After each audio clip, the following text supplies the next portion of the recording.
Welcome to Professor Game Podcast, where we interview successful practitioners of games, gamification, and game thinking who brings the best of their experiences to get ideas, insights, and inspiration that help us in the process of getting the students to learn what we teach. And I'm Rob Alvarez. I teach and work at IE Business School in Madrid, where we create interactive and engaging learning materials. Want to know more? Go to professorgame.com/subscribe, start on our email list, and ask me anything.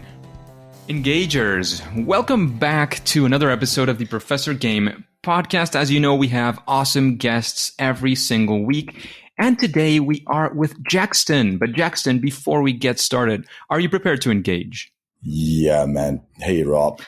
Thanks for having me. It's a pleasure to be here and, to share my journey with your audience. Yeah. Absolutely, Jaxton. This has been kind of a long time coming. I know we've both been very busy. We met through Game Thinking, through Amy Jo Kim, basically. And, we've been interacting a bit through those interactions, but I also wanted to get you into the podcast and take a look at all that experience you have, because you are an advocate of gamification in Malaysia. You work with many reputable gamification experts in the US and Europe, like Amy Jo Kim that I just mentioned, with Chou, Pete Jenkins, which we also know as a past guest, as well as An Coppens. And you are promoting game thinking and gamification in the Southeast Asia region. He was recruited, as the founder of Game Thinking Academy and the first game thinking coach in Asia. He specializes in early stage product innovation and applies game thinking framework to help the clients 10x product market fit, which is, as you know, part of what the game thinking approach offers. He coaches companies like Tesla, Malaysia Airline, TravelTriangle, etc., etc.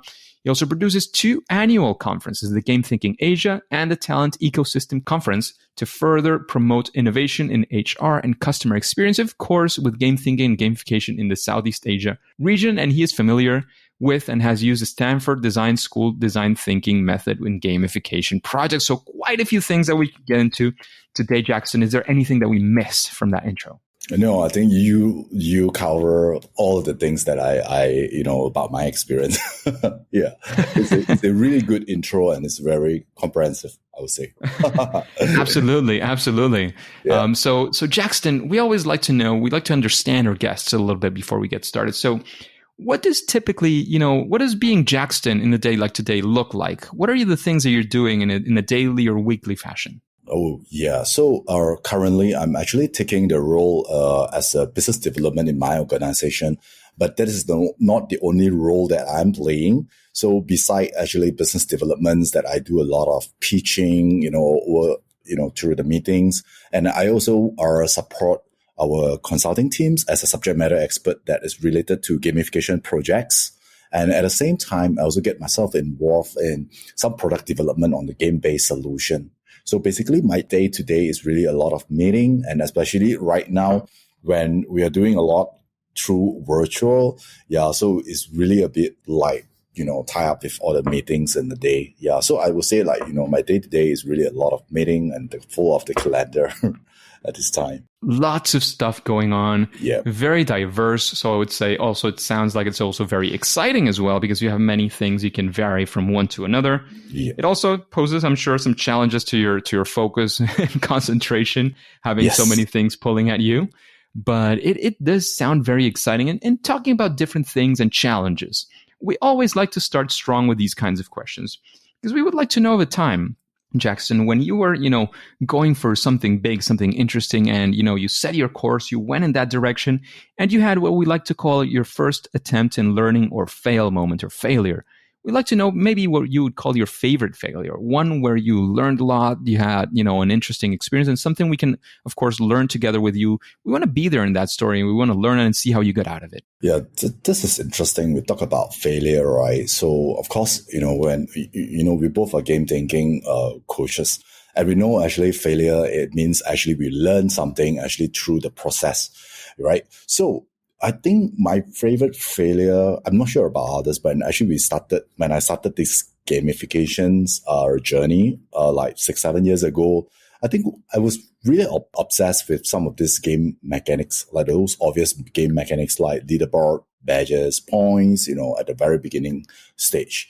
And further to that, actually, I learned that actually those game mechanics are actually a double-edged sword, right? So, example, some of this, like, using leaderboard motivate a small group of users, but demotivate a larger group of the users at the bottom of the leaderboard, so those things are actually, I think that we will need to actually be really careful and actually we will want to use some of these game mechanics and other things like, giving points, to the people actually were doing certain action. A lot of time, especially when we're doing those projects that are related to employees, workplace related, and we need to know, like, really, are we giving these points and are we encouraging the right behavior? So I think that's actually the failure that actually I'll discover and I learned so much at the very beginning stage, where I think it really helped a lot when actually we were doing our larger or the longer engagement, design longer engagement kind of game-based solution. Yeah. So, and again, I think it's really about, again, looking at actually what the objective and the desired behavior that we are designing for, and also looking at the expected outcome that actually how we're incorporating in the design. So I think this is really about my favorite failure that actually I love to share with the people, that actually they will always ask me, what is the downside of actually when you were doing all this gamification stuff. That is a very important downside. And I like the way you started, especially because you were talking about how we like to reframe this sort of fail moments and talk about a learning experience. It's not just about whether you failed or not. It's not just about that sort of instant moment, so to speak, in which you fail or you don't fail and you have a success. It is also about learning from that. That is a basic, fundamental thing that we have to remember. It's very, very important for us to keep that in mind, because otherwise we lose the opportunity, basically, of having those learnings, having those lessons learned, and moving forward a lot faster in future projects. So thank you for that perspective that you've provided for the listeners in this occasion. And is there any particular occasion where, you'd like to remember, like, oh, this happened with this? Again, you don't have to name any names, of course. We know that could be a delicate thing with clients, but a time we want to basically go, if you have any story of some one time that happened and how you managed to, again, go through this and learn from that experience. I think actually all this are really practical because we've been delivering a lot of projects, right? Like over the last few years, right? So I think it's really about looking at the data at the end of the projects and actually what did we achieve, for that project itself, and how we analyze and actually we get insights of how the project is doing. So one example that actually really obvious is when we were doing a project that actually will want to incentivize people for getting a point by actually they post a comment and things like that.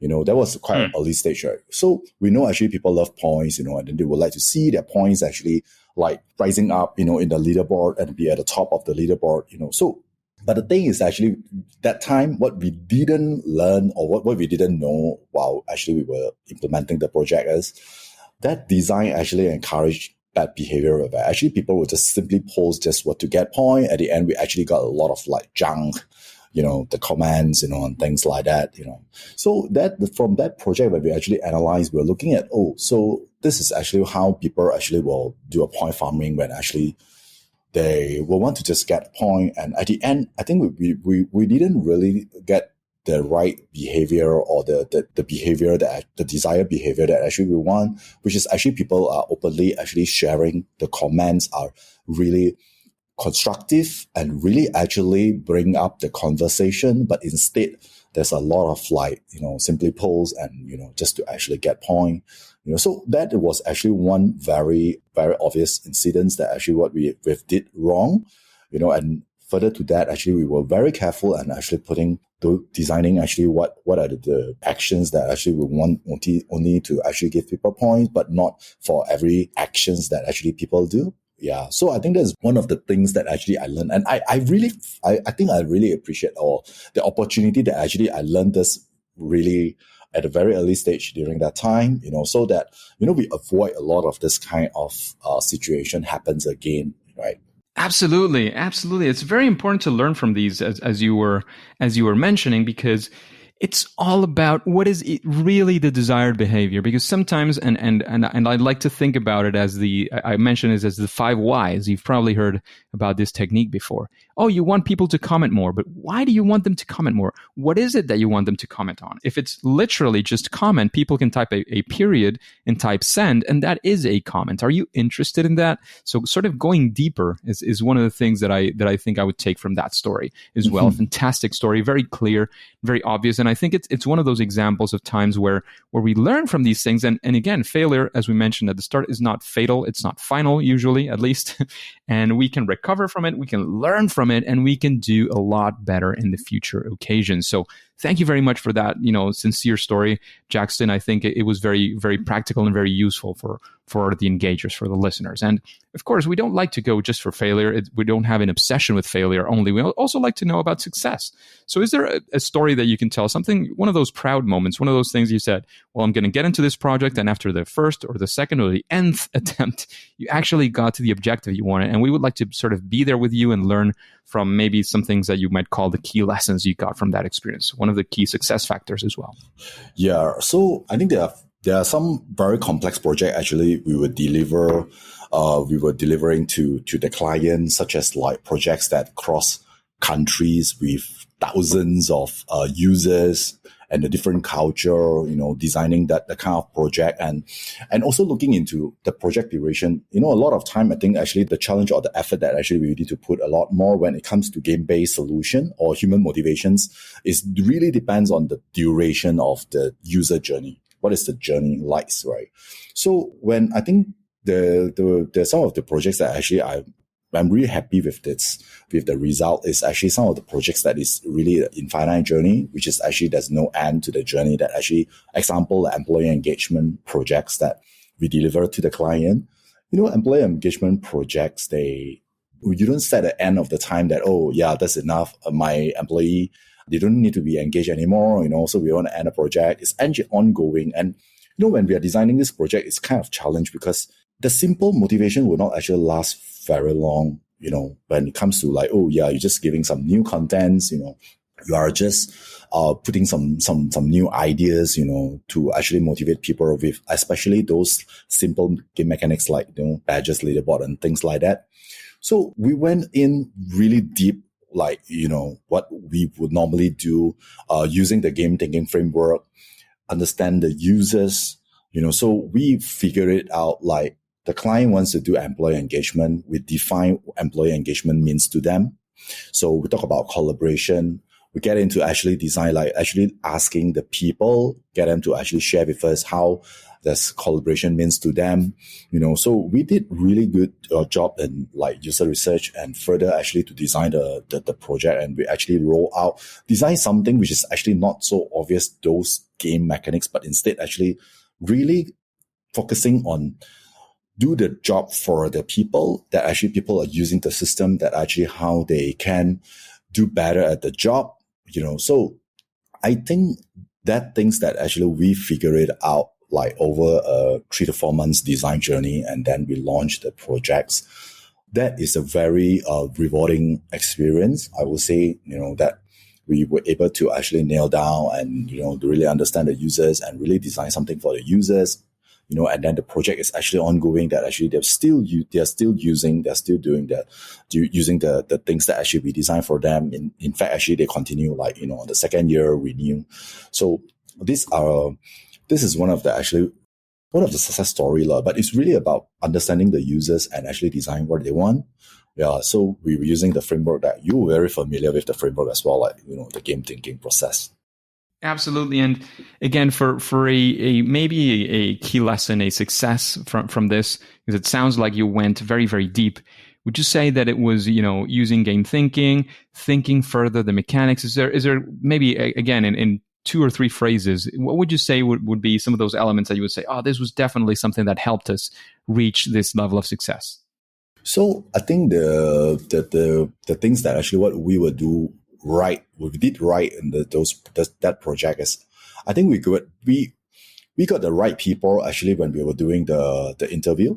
So it's a selection process that actually how we identify the early adopters, that actually work with us very closely when it comes to during the design phase. I think the other two things that actually we also nail down, which is actually the mastery path, that how actually we design the progression system for the people to actually help them to progress in the journey, at least at the very beginning stage, that actually they see it actually making progress. And other than that will be the learning loop that actually will help the people actually build the habits of actually keep going back to the solutions that actually we built. Yeah, so I think these are the three key things that I think what we did right on the project. Yeah, in summary. That sounds absolutely fantastic, Jaxton. So thank you for that story. And talking about success, talking about failure, the obvious question would be, how do you do it? Can you, of course, we're both game thinking coaches. You've also gone through Chou, Pete Jenkins, etc. But in a nutshell, what would you say your process for designing these solutions look like? What are maybe the steps? What are the kinds of things? How is your thought process when you go through these solutions? How do you mix together all of this knowledge that you've acquired through the years? Okay, so I think we have two different set of design approach, which is actually a different process that we do. So we do a lot of these short learning projects. Those projects like 5 days, 1 month, or not more than 3 months. So those projects, actually, we have a simple process that we have this approach and how we actually do like designing communication plan, how we actually get people on board, So that is actually a simple process that actually for a shorter journey of projects. But when it comes to a longer term project, which is actually we need to motivate the user or the players or the employees for the longer period, such as like, we're doing on 1 year project or more than that. Like I shared just now, some of this like the infinite journey that we need to design on the employee engagement.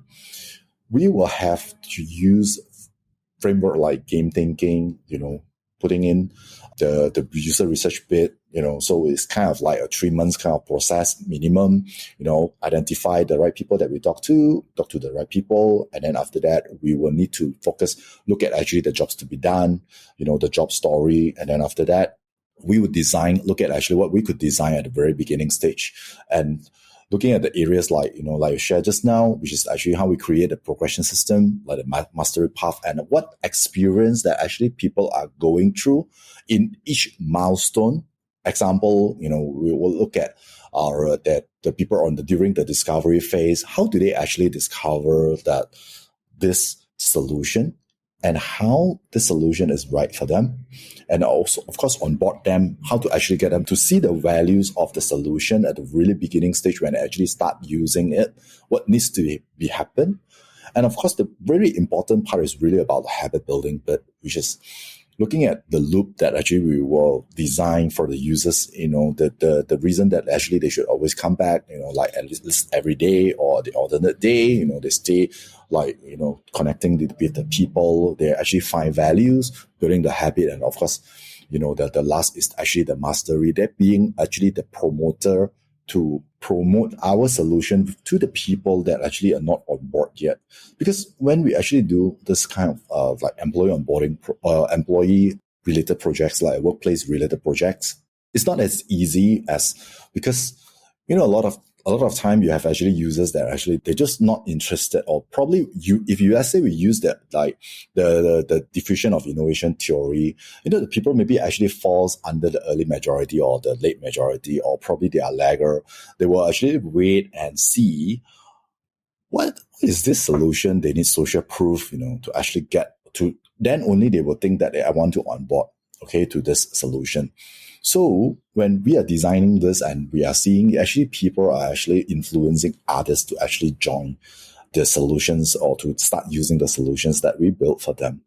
Yeah, so I think that is actually the process that actually we're doing, the game thinking framework that we are using, and it's really effective on especially those very sizable projects that we are doing. That sounds very, very exciting. It sounds like there's many things to consider. I think it brings some interesting depth as well to all the projects and all the stuff that you're doing in general. So again, thank you very much for sharing, your thought process, your process, and all those things that you're doing.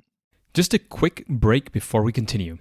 Are you enjoying this podcast? If you're listening through a podcasting app, please subscribe and rate us on the app. This will be of great help to reach more engagers so we can change the world together through gamification. And Jaxton, with all this experience that you have, all the so many projects you were mentioning that you have all these years already into this world, doing all these things. Is there some sort of best practice, something that you would say, well, when you're creating one of these gamified or these game thinking solutions, is there something that you would say, well, consider this or do these kinds of things and it'll, mostly help your project, your build up your solution? This is a very good question, Rob, because I think best practice, and also I think you relate to actually some of the challenges that actually when we are dealing with the workplace related solution. So I think what actually we're trying to do all the time, but we don't really get actually the support actually even from the client side, which is I think experimenting the game-based design that actually we want to build. So I think it's really about the mindset of the innovation mindset that I think we should actually always experiment, and then we always will actually should get the users go to the ground and, when really do the play test and talk to the people, and get them to share how was their experience when they were using your solution. But why I say a lot of time we don't really get the support by the clients, because a lot of time in workplace project, so a lot of time the clients, I don't want to be specific, like, who's the client, but a lot of time there's a mindset like we cannot fail and we launch and this is it, right? So I think the best practice will actually, I will suggest, if let's say we get a chance to do the project, really reaching out to the users and get a feedback from them and continuously experiment the products that actually you want to build. If you're given the luxury of the time and the support, from the client side, that would be really ideal. Absolutely, and you mentioned that luxury of time. It's interesting. I've heard sort of all sorts of perspective in that sense, but sometimes what you don't have is a luxury to fail, right, or to not get it right, at least eventually. So if you don't do the experiments and if you don't get those experiments sort of right, well, I'm not sure you can afford to lose, so bad, so to speak, right? Exactly. So it's also important to consider that side. Yep. Do you have the time to do the experiments? Well, no, I don't have the time. Well, then what's your alternative? You don't do the experiments and you have a higher chances of failure? Is that really what you want? Exactly. So this is one of the challenge, like we're always given very short time frame. As we know, if let's say you want to deliver experience, because game-based solution, basically when whatever that we are doing, the gamification and all that, we are talking about experience. We're designing experience. So experience is really difficult to design. So yes, you only get to the people, understand what experience means to them, what the kind of experience that you want to design that it means to them. Then only you can design the experience. And a lot of time, I think the people actually just, maybe it's still time that actually we will need to nurturing, educating, that the client side so that, they understand this. And, we do have good clients that really supportive, and actually we have gone through some of this design phase for like 3 to 4 months. They will push the timeline and they want to get it right before they launch. We do have many good customers as well, clients that actually really supportive. I would say those project that actually really makes significant impact, to the organization. Yeah. And we really appreciate those projects that, over the years. And that's what we're all looking for our projects to be impactful, to reach what we want to reach. That is very, very important. So again, recapping and bringing that back, remember the importance of experimentation and having that sufficient, planning out at least sufficient time for that experimentation phase. If you have a very short time frame, well, you have to do some things quicker, but don't forget about experimenting and testing out, play testing, basically. Yeah. Don't forget about that. Yeah, remember, we're learning from games, and that is a very good practice from games. So thank you, Jaxton. I think it is a very, very powerful tool. Thanks, Rob. we're starting to get into the recommendation space. We started with that best practice. Is there any other person you've listened to these questions? You've probably heard a few interviews as well before. Mm-hmm. When you go through this, is there somebody that comes to your mind? Somebody that you would recommend? You would want to listen to in an interview like this one in Professor Game? Okay, so this is a tough question, because Rob, you've been doing this like what, 3 years? Is it 3 years? Right? Yeah, it's 3 years now. You interview like more than 130 guests. So I got to check the list and no, actually it was not in the list that I have interviewed before. But actually in my mind, I have someone that actually I believe that he could probably share very interesting story when it comes to game-based solution, the design. So this person as well. Maybe you will want to talk to him like, Matt Mathis, the founder of Matt Mathis and Bikesh. Ambikesh Prasad, yes, absolutely. We worked together on a project remotely for a company in India. The first project that we worked together using the full game thinking framework. He did a really awesome job, and at the end, the client was really happy with the result. And after that, I think actually he set up his own company and he's doing a lot of good stuff. And probably I think he might be a person that you can go to. Yeah, then he will able to. I believe he will able to share a lot of good stories as well. I'm sure he is a fantastic guy. I'm not sure if we've had some communication issue, but I think I reached out at some point, and it would be interesting now as well to insist. I agree with you, Jaxton. He would be a fantastic guest. Yes, I'm sure. Yep. and continuing on this sort of recommendation spree, you've of course we've talked about game thinking and Amy Jo Kim's book. I don't know if that's going to be your recommendation or not, but is there a book that you recommend this audience, the engagers? Yeah, exactly. I think the game thinking book is something that okay. So the thing is, game thinking book is a guidebook for all our consultants. So actually, we have at least 5 to 6 copies in our office. Okay. So so you see how important it is for this book. And I think this is a really good book because, 4 years ago when I received the first PDF copy from Amy Jo, and it was really awesome. And until when she really published the book is so solid and with example, use case, and I think it's easy to understand. So that's why, we use it as a guide. And the new consultants that join the company, this is the first book that they need to read. And they actually have this book as a reference when they approach those projects that are using game thinking framework. Yeah. So I think I am a promoter of these books as well, because we really use it and, we really use it and we see actually it is really practical. It's a very powerful book. It's a very powerful experience as well for many of the listeners. I think it could be, it could be a game changer for many people. Many people. I'm sure it could be an absolute game changer for them. Exactly. So I would definitely support that recommendation in that sense. So thank you for bringing it up once again. I think it's hard to get tired of great books, right? Yeah, absolutely. I think when talking about game changer, this book is really a game changer to me. Yeah, so I learned so much and really it really made an impact, to me. Absolutely. So thank you very much for that recommendation. And then we get into sort of more selfish one, so to speak, and to say it in a way. It's because we would like to know what is your sweet spot, what we would like to call your superpower.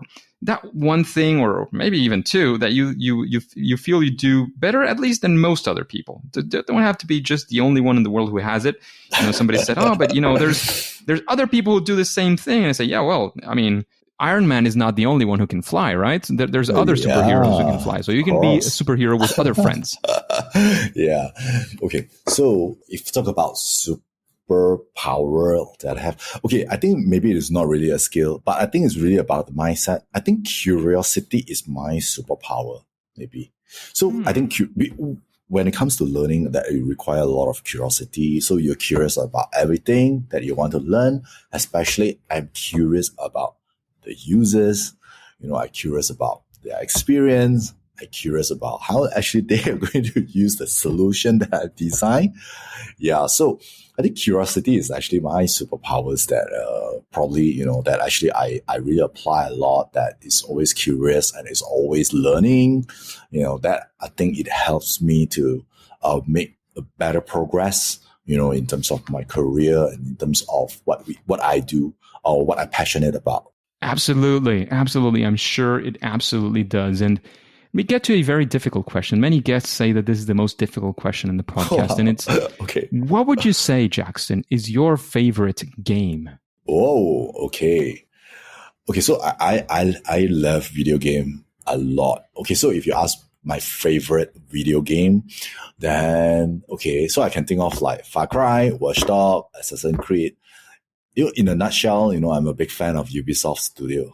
So these are all their franchise. So I've been actually follow these games from each release I would say that's for the last few years. Absolutely. Those games are amazing. Those are fantastic. In fact, I was looking at the Black Friday deals, and so many Assassin's Creeds were on sale. I think Ubisoft actually they did it really well when it comes to the game. These games are like they have an open world, that you are exploring.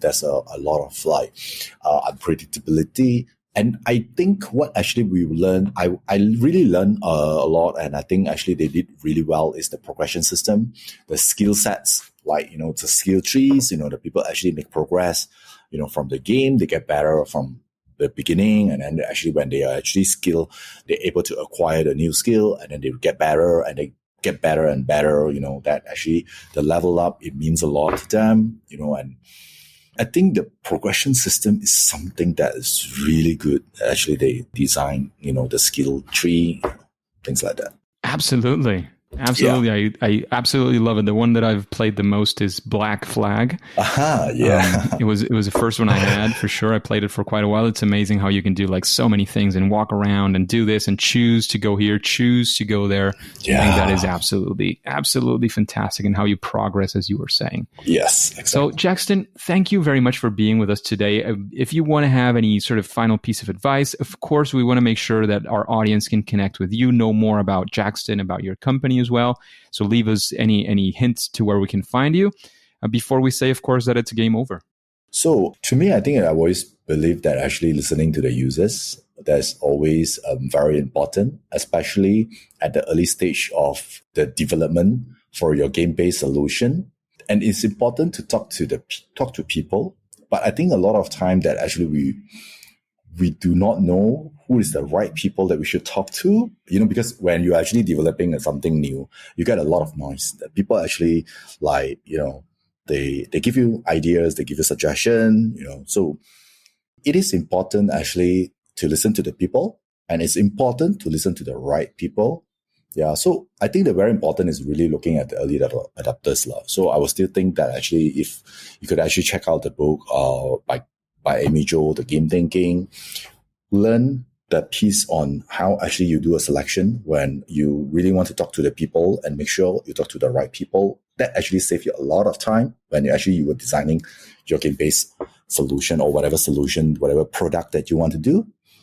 That is my last piece of advice. But then want to connect to me, and I think you can connect me via LinkedIn. I'm really active LinkedIn, and I think Rob, I share with you my email, and if you really want to get quick response, you reach out to me via WhatsApp. I respond WhatsApp very quickly, because a lot of time I think we actually communicate via WhatsApp as well with my clients, and also internally, so we set up some WhatsApp group as well. So WhatsApp is the fastest response, or otherwise connect me via LinkedIn. That'd be really ideal. We can actually have a chat as well. I'm really open, and gamifications or game thinking is my very passionate topics.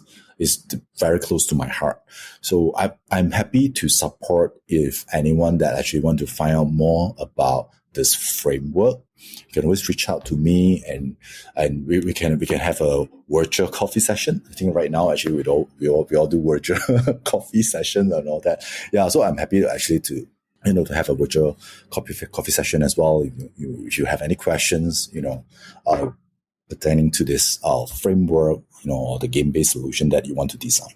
That sounds fantastic. Those virtual now coffee sessions that we could have to help and support other people and to learn more. I think that is a fantastic offer that you're making. Yeah. Jaxton, I think, those are the kinds of things that also move people and motivate them to sort of go further as well, because they have an expert, they have somebody who's been there, done that, looking at them. And thank you for such a generous offer, Jaxton, because not everybody is willing to, give away their email and their WhatsApp. I mean, that's something that many people are especially careful of, because we were talking at the start as well. You know that at this point, time is probably one of our most most valuable assets, one of the most difficult ones to come by. Mm-hmm. So offering that means you're basically offering your time to people who might be struggling or want to learn more. So Thank you very much for that generosity. You're most welcome, Rob.